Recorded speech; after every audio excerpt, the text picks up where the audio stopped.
Film කතා YouTube channel එකට මම ඔයාලව සාදරයෙන් පිළිගන්නවා. ඔයාලට මතකද 2004 දෙසැම්බර් 26 වෙනිදා? ඔව්. ඒ අඳුරු දවස සුනාමිය කියන ලොකු රෝස රළ පහර අපේ වෙරළ තීරයේ සිපගෙන අපේ ජීවිත අඳුරු කරපු ඒ දවස. එදා ජීවිත අඳුරුනේ ලංකාවාසී අපේ විතරක් නෙමෙයි. ලංකාව වගේම ගොඩක් රටවල් වලට මේ සුනාමිය බලපෑවා. මේ සුනාමිය නිසා ජීවිත දහස් ගාණක් නැති වුණා. අම්මලට දරුවෝ නැති වුණා. දරුවන්ට දෙමව්පියෝ නැති වුණා. අද අපි කතා කරන්න යන්නේ මේ සුනාමිය නිසා සීසීකට වෙච්ච පවුලක් එකතු වෙන්න දරන අහිංසක උත්සාහයක්. මේ අම්මට, මේ තාත්තට, මේ දරුවන්ට ආයෙත් එකතු වෙන්න ලැබෙයිද? මේගොල්ලෝ සුනාමිය නිසා තව තවත් අසරණ වෙයිද? එහෙම නැත්නම් මේගොල්ලෝ ආයෙත් නැගිටීද? The Impossible කියන මේ ෆිල්ම් එක සත්‍ය කතාවක් ඇසුරෙන් නිර්මාණය වෙච්ච ෆිල්ම් එකක්. ඒක නිසා ඔයා මේ ෆිල්ම් එක ඉවර වෙනකම් බලන්න ඕනේ. ෆිල්ම් කතා YouTube channel එක subscribe කරලා නැත්නම් subscribe කරන්න අමතක කරන්න එපා. එහෙනම් අපි යමු ෆිල්ම් එකට. ෆිල්ම් එක පටන් ගද්දිම තායිලන්තයේ තියෙන සුකොබ්බෝගේ හෝටල් සංකීර්ණයක් අපිට පෙන්වනවා. මේ ඉන්නේ ලූකස්. ලූකස්ුයි එයාගේ අම්මයි, එයාගේ තාත්තයි, ඒ වගේම එයාගේ ආදරණීය පුංචි සහෝදරයෝ දෙන්නයි මේ තායිලන්තෙට එයාලගේ වැකේෂන් එක ගත කරන තමයි ඇවිල්ලා තියෙන්නේ. ඉතින් මෙයාලා තමන්ගේ නිවාඩුව සතුටින් ගත කරන ගමන් තමයි දැන් මේ ඉන්නේ. එදා 2004 දෙසැම්බර් 26. මෙයාලා එදා උදෙත් එයාලගේ හෝටල් සංකීර්ණයේ තියෙන නාන තටාකයට බැහැලා පවුලත් එක්කම විනෝද වෙන ගමන් ඉන්නේ. ලූකස්යි ලූකස්ගේ තාත්තයි මල්ලිලා දෙන්නයි මේ හැමෝම හරියට ජල කෙලේ. මේ වෙලාවේ ලූකස්ගේ අම්මා මරියනම් පූල් එක අයිනට වෙලා පොතක් කියවන ගමන් ඉන්නේ. හැබැයි එක පාරටම ලොකු හුලඟක් ඇවිල්ලා එයාගේ පොතේ පිටුවක් අහගෙන යනවා. මරියා මේ පොතේ පිටුව පස්සේ ගිහිල්ලා පොතේ පිටුව හොයා ගන්නවා. හැබැයි මරියට තේරෙනවා වෙනදට වඩා අමුත්තක් පරිසරය ඇතුලේ දිනවා කියලා. මෙන්න එක පාරටම අඩි 40ක විතර රූස් රැල්ලක් හෝටලේ සමතලා කරගෙන ගලනවා. බුරබුරා නැගෙන රැල්ල මරියවයි ලූකස්වයි ලූකස්ගේ පවුලේ හැමෝමයි. ඒ විතරක් නෙමෙයි. ඒ වෙලාවේ හෝටලේ බීච් එකේ හැමතැනම ඉන්න මිනිස්සුමයි දේපලයි ගස් කොළන් පවා සමතලා කරගෙන මහා වේගින් ඉස්සරහට ගන්නවා. තව තවත් විනාශ ගේන ගම. මේ තමයි 2004 දී ලංකාවට ආපු සුනාමිය. දැන් අපි කතා කරන්නේ සුනාමි රැල්ලට අහුවෙච්ච මරියා කොහෙදෝ තියෙන පොල් ගහ ගෙලිලා තමයි ඉන්නේ. වටේම සැඩ පහරට හෝඩෙට වතුර ගලනවා. හැබැයි මරියට ඇහෙනවා සුපුරුදු කටහඬක්. බලද්දි තමන්ගේ ලොකු පුතා ලූකස්ගේ කටහඬ තමයි මරියට ඇහිලා තියෙන්නේ. මරියා ලූකස් ඉන්න දිහා බලනවා. තඹ දොයිතුවකටවත් මායිම් නොකරන මරියා තමන්ගේ පුතා ලූකස් පස්සේ හැල්මේ පීනනවා. ලූකසුත් අම්මව දකිනවා. ලූකසුත් අම්මේ කියලා කෑ ගහගෙන අම්මගේ පැත්තට එන්න හදනවා. හැබැයි මේ දෙන්නගෙන් කාටවත් මේ රැල්ල පරයන්න බෑ. මේගොල්ලෝ මේ රැල්ල එක්ක පොරපදිනවා. රැල්ලත් එක්කේන ගස්වල අතු කෑලි, බිල්ඩිං වල කෑලි, මේ හැම දෙයක්ම මෙයාලගේ ඇඟේ වැදෙනවා. ඒ විතරක් නෙමෙයි, පෙන්නනවා මරියට එක්තරා අවස්ථාවකදී තුවාලත් වෙනවා. ඒ විතරක් නෙමෙයි, ලූකස්ගේ ඇඟපත හැමතැනම මේ ගස් කෑලි, ගොඩනැගිලි කෑලි වල හැප්පෙනවා. කොහොම හරි මරියට පුළුවන් වෙනවා ලූකස්වත් බදාගෙන මේ සැඩ පහරින් එළියට එන්න. අම්බලගේ ආදරයට කරන්න බැරි දෙයක් මේ ලෝකේ නැහැ. ඉතින් මේ අම්මට තමන්ගේ පුතා වෙනුවෙන් විඳින්න බැරි ගැහැටකුත් නැහැ. වතුරෙන් බැහැරට යන ලූකසුයි මරියයි හිමීට වතුර තියෙන පැත්තෙන් එළියට යන්න සමත් වෙනවා. මේ අතරේ ලූකස් දකිනවා මරියගේ කකුලේ ලොකු තුවාලයක්. ඒක එසේ තුවාලයක් නෙමෙයි, බලන්න බැරි තරමේ මාරාන්තික තුවාලයක්. ලූකස් මරියට මේ ගැන කියන්න ගොඩක් උත්සාහ කරනවා. හැබැයි යාට බැරි වෙනවා. අන්තිමට යා අම්මට තට්ටුවක් දාලා අම්මා වගේ ලොකු තුවාලයක් තියෙනවා කියලා ආත් බලනවා. මරියා ලූකස්ගේ බැල්මෙන් තේරුම් ගන්නවා මේ තුවාලේ ගොඩක් දරුණුයි කියලා. ඊට පස්සේ මරියා ලූකස්ට ඉස්සර වෙන්න දීලා ලූකස්ගේ පස්සෙන් යනවා. මෙයාලා ගොඩ බිමට ගියත් මරියට දැන් ඇවිදින්න බෑ. ලූකස් මරියාව බොහොම අමාරුවෙන් වත්තම් කරගෙන තමන්ගේ අම්මව හරියට පරිස්සම් කරගෙන ගොඩනැගිලි බාධක කම්කටොළු හැම එකක්ම ජයගෙන ඉස්සරහට යන්න උත්සාහ කරනවා. මෙහෙම යනකොට කාරුණික තායිලන්ත සීයා කෙනෙක් ලූකස්ටයි මරියටයි හම්බෙනවා. මේ සීයා ටිකක් වයස නිසා මේ සීයාට පුළුවන් වෙන්නේ නැහැ මරියා උස්සන් යන්න. මේ සීයාට කරන්න පුළුවන් වෙන එකම දේ තමයි මරියාව ඇදගෙන යන එක. හැබැයි මරියාගේ තුවාලේ තියෙන කකුල මේ සීයා ඇදගෙන යනකොට පැහැරෙනවා. මරියා කෑ ගහනවා මේ තුවාලේ වේදනාව දරා ගන්න බැරුව. අන්තිමට මේ වේදනාවටම මරියට සිහි නැති වෙලා යනවා. අර සීයයි ලූකසු එකතු වෙලා මරියාව කොහොම හරි ඉස්පිරිතාලෙට ගෙනියනවා. ඉස්පිරිතාලේ එකම යුද්ධයක්. තුවාලකාරයෝ බලන්න බැරි තරමට තුවාල වෙච්ච මිනිස්සු, බලන්න බැරි තරමට හානි වෙච්ච පිරිමි, හානි වෙච්ච ගැහැණු මුළු රෝහලම වහගෙන පුරෝගෙන ඉන්නේ. ඒ විතරක් නෙමෙයි, අතරමං වෙච්ච, ජීවිත නැති වෙච්ච මිනිස්සුන්ගේ නෑදෑයොන්ගේ, යහළුවොන්ගේ, අම්මලගේ, තාත්තලගේ කඳුළු මුළු රෝහලම පුරෝගෙන ඉන්නේ. ලූකස්ගේ පුංචි හිතට මේක දරාගන්න එච්චර ලේසි වෙන්නේ නැහැ. ලූකස් මේ හැම දෙයක් දිහාම බලාගෙන කරන්නේ මොකද්ද කියලා හිතා ගන්න බැරුව අසරණ වෙලා ඉඳද්දී අර සීයා ආයිත් ලූකස් ළඟට එනවා. එයා යාගේ භාෂාවෙන් මොනවාදෝ ටිකක් ලූකස්ට කියනවා. ලෝකස්ට මේ කිසි දෙයක් තේරෙන්නේ නැහැ. හැබැයි ලෝකස් මේ හැම දෙයකටම හොඳින් ඇහුම්කන් දෙනවා යාට තේරුණා වගේ. අන්තිමට සිය යන්න යනකොට ඒ සියට thank you කියන්නත් ලෝකස් අමතක කරන්නේ නැහැ. ඊට පස්සේ ලෝකස් යනවා මරියා ළඟට. මරියට දැන් සිහිය ඇවිල්ලා. මරියා ලූකස්ගේ අත තදින් අල්ල ගන්නවා. ඒ වෙලාවේ මරියා ළඟට දොස්තර මහත්තයෙක් එනවා. මරියා දොස්තර මහත්තයාට කියනවා මට මගේ සැමියා නැති වුණා. මට මගේ දරුවෝ දෙන්නෙකුත් නැති වුණා. මේ ඉන්න ලෝකස් ඉන්නේ මං විතරයි. එයාගේ මුළු ලෝකෙම දැන් මං විතරයි. මරියා දොස්තර මහත්තයාට නොකිය කියන්නේ ලෝකස්ව තනි කරන්න එපා මේ ලෝකේ. මාව කොහොම හරි බේරගන්න කියලා. දොස්තර මහත්තයා හැංගීම් හිර කරගත්ත බැල්මක් මරියටයි ලෝකස්ටයි දාලා මරියට බෙහෙත් කරන්න පටන් ගන්නවා. මරියට ඉන්ජෙක්ෂන් එකකුත් ගහලා තුවාලට ප්‍රතිකාරත් කරලා දොස්තර මහත්තයා යනවා. ලෝකස් තමන්ගේ අම්මගේ අසරණකම දැකලා කඳුළු හංගා අම්මගේ අත අල්ලන් අම්මත් එක්කම ඉන්නවා. ඊට පස්සේ අපිට පෙන්නන්නේ ලෝකස්ුයි මරියයි හොස්පිටල් එකේ වෝඩ් එකේ ඉන්නවා. දැන් මරියට ඇඳක් හම්බෙලා මරියා වෝඩ් එකේ ඉන්නේ. අපිට පෙන්නනවා මරියට දැන් ප්‍රතිකාරත් කරලා මරියා යම් තාක් දුරකට සුවයක් ලබලා ඉන්නේ. මෙතෙන්දී ලෝකස්ුයි මරියයි දකිනවා තමන්ගේ ආදරණීය හොයන අහිංසක අසරණ වෙච්ච අම්මලා තාත්තලා අහිංසක අසරණ වෙච්ච සැමියු බිරින්දෑවරු මේක දකින එඩිතර මරියා ලෝකස්ට කියනවා පුතේ ගිහිල්ලා මේ මිනිස්සුන්ට උදව් කරන්න. එයාලගේ ආදරණීයන් හොයලා දෙන්න එයාලට සහාය වෙන්න කියලා. ලෝකස් මරියාගෙන් අහනවා අම්මට මෙතන තනියෙන් ඉන්න පුළුවන්ද කියලා. මරියා කියනවා මං ගැන බය වෙන්න එපා. පුතා ගිහින් මේ මිනිස්සුන්ට උදව් කරන්න කියලා. ලෝකස් නැගිටලා උදව් අවශ්‍ය කෙනෙක් හොයාගෙන යනකොට අසරණ වෙච්ච තාත්තා කෙනෙක් ලෝකස්ට කියනවා තමන්ගේ දරුවව හොයලා දෙන්න කියලා. එහෙම කියලා මේ මිනිස්සයා තමන්ගේ දරුවගේ ෆොටෝ එකකුත් පෙන්නලා තමන්ගේ දරුවගේ නමත් කියලා ලෝකස්ට කියනවා මට මගේ පුතාව හොයලා දෙන්න කියලා. ලෝකසුත් රෝහලේ වාට්ටුවක් ගානේ ඇවිද ඒ ළමයාගේ නම කෑ ගහලා කතා කර මේ ළමයාව හොයනවා. ලෝකස් කිසිම වෙලාවක උත්සාහය අත්හරින්නේ නැහැ. තමන්ගේ මහන්සියවත් නොතකා ලෝකස් දිගින් දිගටම මේ ළමයාව හොයනවා. ඒත් ලෝකස්ට මේ ළමයාව හම්බෙන්නේ නැහැ. ඒත් එක පාරටම ඇඳක කෙඳිරි ගාගෙන හිටපු මිනිස්සෙක් ලෝකස්ට කතා කරනවා. ලෝකස්ට කතා කරලා ඒ මිනිස්සයා ලෝකස්ගෙන් ඉල්ලනවා මගේ දරුවත් මට නැති වෙලා තියෙන්නේ මට යව හොයලා දෙන්න කියලා. ලෝකස් දෙපාරක් හිතන්නේ නැතුව ඒ ළමයාගේ නම විස්තර ටිකක් නෝට් එකක ලියා ගන්නවා. බලන්න ලූකස් කියන්නේ කොච්චර ධෛර්ය සම්පන්න කොල්ලෙක්ද කියලා. ලූකස්ට මෙහෙම වෝඩ් එකකින් වෝඩ් එකට වාට්ටුවෙන් වාට්ටුවට ඇවිදගෙන යද්දි මේ වගේම දරුවෝ හොයන අම්මලා තාත්තලා ගොඩාක් හම්බෙනවා. ලූකස් මේ හැමෝටම උදව් කරන්න ඉදිරිපත් වෙනවා. ඉදිරිපත් වෙනවා විතරක් නෙමෙයි. ලූකස් මහන්සි වෙලා ඒ හැමෝම හොයනවා. හැබැයි ලූකස්ට කිසි කෙනෙක් හොයාගන්න නම් හම්බෙන්නේ නැහැ. මේ වෙද්දි නැති වෙච්ච ආදරණීය හොයාගෙන ලූකස් කොච්චර දුර ඇවිද්දද කියලා ලූකස් අද්දානේ නැතුව ඇති.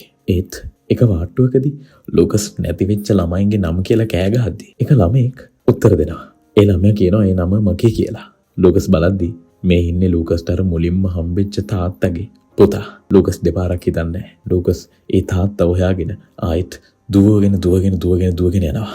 ලූකස් ඒ තාත්තා හොයාගෙන ඒ තාත්තගේ ලෝකෙ වෙච්ච පුතාව හොයලා දෙනවා. ඒ තාත්තයි පුතයි හම්බ වෙච්ච මුල් වෙලාවේ සිප වෙලඳ ගන්න විදිහ දැකලා සතුටු වෙන ලූකස් මේ පණිවිඩය කියන්න කියලා හිතාගෙන මරියා ඉන්න වාට්ටුවට දුවගෙන යනවා. ලූකස්ගේ මූණේ මේ වෙලාවේ තියෙන්නේ හරිම සතුට මොහොනක්. ඒත් අම්මගේ ඇඳ ළඟට යනකොට ලූකස්ගේ මූණ අඳුර වෙනවා. ඇස් විඩාවර පෙනුමක් ගන්නවා.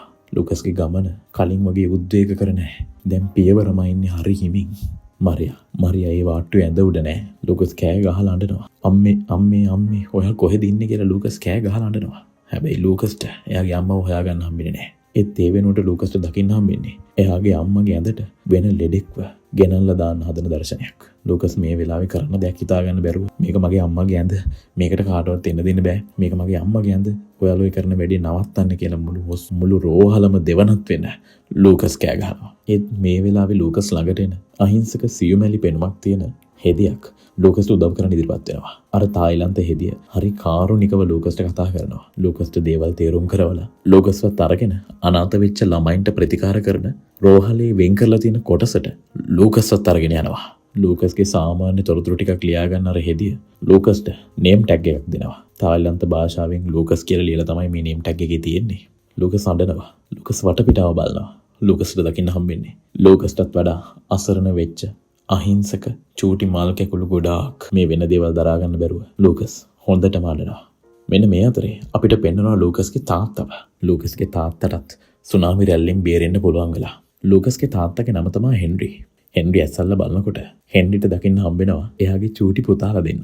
මේ චූටි පුතාලා දෙන්නගේ නම තමයි තෝමස් සහ සයිමන්. තෝමස් වයි සයිමන් වයිට් බේරගෙන තිබ්බා තායිලන්ත ප්‍රාදේශීය වැසියෙක්. මේ කරුණාවන්ත මනුස්සයා නිසා හෙන්රිට තමන්ගේ පුතාලා දෙන්නගේ මූණ බලන්න හම්බුණා. හෙන්රි තමන්ගේ දෙවැනි පුතා වෙච්ච තෝමස්ට කතා කරලා කියනවා මට අම්මවයි අයියවයි හොයන්න යන්න වෙනවා. ඔයා මල්ලි සයිමන්ව ආදරෙන් බලා ගන්න කියලා. ඒත් අහිංසක තෝමස් කියනවා තාත්තේ මට ඒක කරන්න බෑ. මට හරි බයයි කියලා. එතකොට හෙන්රි හරි කාරුණික ස්වරයකින් මෙහෙම කියනවා. තොමසා දන්නවද? මට ගොඩක්ම බය හිතුනේ. අර රූස්ස මුහුදුරෙල්ල මගේ ඇඟේ වදිනකොටවත්. ගොඩනැගිලි කෑලි, ගස්වල කොලාතු කෑලි තන තන මාව හැපි රෝල් වෙවි ගිහලා මට තුවාල වෙනකොටවත් නෙමෙයි. මට බය හිතුනේ මං ඇස්සරිද්දි මං විතරයි කියලා මට හිතිච්ච වෙලාවේ. මම මේ ලෝකේ තනි වුණා කියලා මට හිතිච්ච වෙලාවේ. අන්න ඒ වෙලේ තමයි මම හොඳටම බය වුණේ කියලා තෝමස්ට කියනවා. ඊට පස්සේ හෙන්රි තවත් සුදු ජාතික කාන්තාවකට සයිමන් වයි තෝමස් වයි බාර දීලා තමන්ගේ බිරිඳ වයි ලොකු පුතා ලූකස් වයි හොයන ගමන ආරම්භ කරනවා. හෙන්රිට මේ වෙලාවේ හොයාගන්න අමාරුම දෙයක් හම්බෙනවා. ඒ තමයි සෙල්ෆෝන් එකක්. හෙන්රි මේ සෙල්ෆෝන් එකෙන් මරියගේ තාත්තට කතා කරනවා. හෙන්රිට හැබැයි ලොකු දෙයක් මරියගේ තාත්තට කියාගන්න හම්බෙන්නේ නැහැ. තමනුත් තමන්ගේ දරුවනුත් බිරිඳත් සුනාමියකට අහු වුණා. මේ සුනාමිය නිසා එයාලා අසරණ වුණා කියලා විතරයි හෙන්රිට කියන්න හම්බෙන්නේ. හෙන්රි ඊට පස්සේ මහා හයියෙන් කෑ ගහගෙන අඬනවා. හෙන්රි අතින් ෆෝන් එකත් කට් වෙනවා. හෙන්රි කොච්චර අඬනවද කියනවා නම් හෙන්රිව සනසවන්න මෙතන වටේ ඉන්න හැමෝම එකතු වෙනවා. අන්තිමට අර හෙන්රිට සෙල්ෆෝන් එක දීපු සෙල්ෆෝන් එකේ අයිතිකාරයා ආයිත් සෙල්ෆෝන් එක හෙන්රිට දීලා කියනවා ඔයාට එහෙම ෆෝන් එක තියන්න බෑ. ඔයාට කියන්න ඕන දේ ආයි පාරක් අරගෙන මරියගේ තාත්තට කියන්න කියලා. දැන් හෙන්රි අඬන්නේ නැහැ. දැන් හෙන්රි නිර්භීතයි. හෙන්රි මරියගේ තාත්තට කියනවා මං කොහොම හරි මගේ බිරිඳවයි ලොකු පුතා ලූකස් වයි හොයාගෙන අපි හැමෝම ආයි ගෙදර එනවා කියලා. මේ අතරේ අපිට ලූකස්ව ආයි පෙන්නනවා. අර කාරුණික හදවතක් තියෙන හෙදිය ලූකස්ගේ අම්මව හොයාගෙන එයා ලූකස්ගේ අම්මා මරියා ළඟට අරන් යනවා. හැබැයි දැන් මරියා ගොඩාක් දුරලයි. මරියා හොඳටම සුදුමැලි වෙලා ඉන්නේ. ඒ විතරක් නෙමෙයි. එයාට වෙන්ටිලේටර් යන්ත්‍රයකුත් හයි කරලා තියෙන්නේ. ඒත් ලූකස් ළඟට ආවහම ලූකස් දිහා ආදරෙන් බලන මරියා මට සමා වෙන්න ලූකස් මම ගොඩක් බය වුණා. මම ඔයාව තනි කරාට මට සමා වෙන්න කියලා ලූකස්ගෙන් සමාවිල්ලනවා. ලූකස් මරියාව බදාගෙන අඬනවා. මේ අතරේ හෙන්රි රෝහලක් ගානේ කනත්තක් ගානේ ගිහින් තමන්ගේ ආදරණීය මරියවයි තමන්ගේ ලොකු පුතා ලූකස්වයි තායිලන්තේ පීර හොයනවා. මෙහෙම හොයාගෙන යද්දී එක තැනකදී ලූකස් තමන්ගේ පොඩි පුතාලා දෙන්නව බාර දීපු අර සුදු ජාතික කාන්තාව දකිනවා. හෙන්රි මේ සුදු ජාතික කාන්තාව ගාවට ගිහින් තමන්ගේ පුතාලා දෙන්න කොහෙද කියලා අහනවා. එතකොට ඒ කාන්තාව හොඳටම අඬමින් බය වෙලා කියනවා අනේ ඒ ළමයි දෙන්නව මගෙන් වෙන් කරා. මට ළමයි දෙන්නත් එක්ක ඉන්න බෑ කියලා. ඒගොල්ලෝ ඒ දෙන්නව මගෙන් අරගෙන ගියා කියලා හරි දුකෙන් හෙන්රිට කියනවා. හෙන්රිට දැන් ළඟ හිටපු කොල්ල දෙන්නත් නැහැ. තමන්ගේ බිරිඳයි ලොකු පුතයිත් නැහැ. හෙන්රි දැන් ආයෙම තනි වෙලා. එතකොටම අපිට පේන්නනවා තෝමසොයි සයිමනුයි ඉන්න ලොරිය. එයාලා ඉන්නේ ළමයි විතරක් පිරිච්ච ලොරියක. කොහේ හරි ගමනක් යන ගමන්. මේ අතර අපිට ආයෙත් ලූකස්වයි මරියව පෙන්නනවා. මරියා නම් දැන් හොඳටම සුදුමැලි වෙලා. මරියා ලූකස්ට කියනවා එයාගේ කකුල චුට්ටක් බලන්න කියලා. ලූකසුත් මරියාගේ කකුල දිහා බලනවා. මරියා අහනවා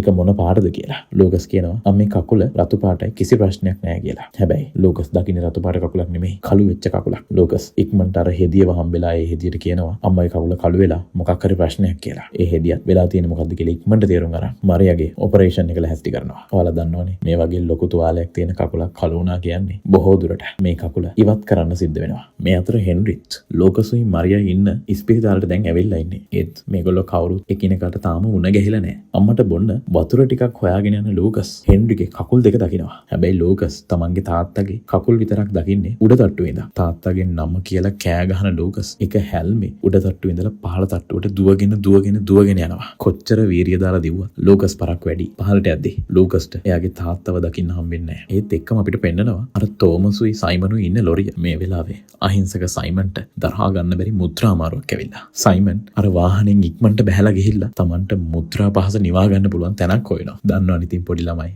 අහිංසකයිනේ. සයිමන්ට මේ වෙලාවේ ඉවසන්නම බැරි වෙලා. වැඩේ කියන්නේ මේ ලොරිය තියෙන්නෙත් අර ඉස්පිරිතාලේ ළඟමයි. ඒ කිව්වේ අපේ මරියයි ලූකසුයි හෙන්රි තුන් දෙනාම දැන් ඉන්න ඉස්පිරිතාලේ ළඟමයි. ඒ කියන්නේ මේ පස් දෙනාම දැන් ඉන්නේ රෝහල් භූමියේ. මේ අතර අපිට ආයෙත් ලූකස් පෙන්නනවා. ලූකස් Tamanගේ තාත්තව හොයාගන්න බැරි වෙච්ච දුකට මේ වෙලාවේ හයියෙන් කෑ ගහලා අඬනවා. ලූකස්ගේ කටහඬ මේ වෙලාවේ ලූකස්ව දන්න දෙන්නෙක්ට ඇහෙනවා. ඒ තමයි තෝමසුයි සයිමනුයි. ලූකස්ගේ කටහඬ ඇච්ච සයිමන් ලූකස් ළඟට දුවලා ගිහින් ලූකස්ව බදා ගන්නවා. මේ වෙලාවෙම තෝමසුත් ලූකස් ළඟට ඇවිල්ලා මේ තුන් දෙනාම ආදරෙන් බදා ගන්නවා. මේ වෙලාවෙම හෙන්රිත් තමන්ගේ ළමයි තුන් දෙනාව දකිනවා. හෙන්රිත් මෙතෙන්ට ඇවිල්ලා හතර දෙනාම සිප වෙනඳ ගන්නවා. ඊට පස්සේ අපිට පෙන්නනවා මරියා දැන් හොඳටම සිදුමැලි වෙලා. මරියට හොඳටම අමාරුයි. මේ වෙලාවේ මරියා ළඟට එන මරියාගේ පෙටව මරියාව ඉඹිනවා. ඒ විතරක් නෙමෙයි හෙන්රිත් ඇවිල්ලා මරියාව ඉඹිනවා. හැමෝගේ මැස්වල කඳුළු මෙයාලට ආයෙත් එකතු වෙන්න පුළුවන් වෙලා මුළු ලෝකෙම නැති වුණත් එයාලා දැන් එකට ඉන්නවා. මිනිහෙක්ට පවුල කියන්නේ තමන්ගේ ජීවිතේ. නැති වුණා කියලා මොහොතකට හරි හිතෙච්ච දෙයක් ආයෙ ලං වුණාම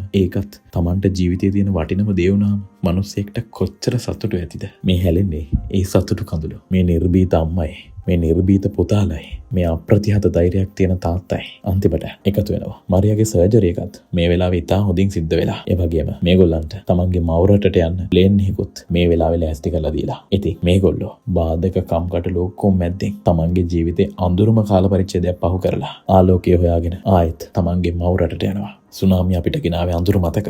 ලංකාවාසී අපි හැමෝම 2004 දෙසැම්බර් 26 වෙනිදා ජාතිය මලගමකට මුහුණ දුන්නා. හැබැයි අපි ආයෙ නැගිට්ටා. මේ පුංචි ගම් වතුර මේ මහා සුනාමියත් එක්ක බලද්දි පොඩි දෙයක් අපිට ආයිත් කලින්ට වඩා හොඳට නැගිටින්න පුළුවන්. අපි නැගිටින්න දක්ෂ ජාතියක්. එහෙනම් ඇයි අපි මේ පහු බහැලා අපි නැගිටිමු. වෙනදටත් වඩා හොඳට නැගිටිමු. ශක්තිමත්ව නැගිටිමු. මේ වගේ ෆිල්ම් එකක් අරගෙන ආයිත් මං එනකම් පරිස්සමෙන් ඉන්න. Take care.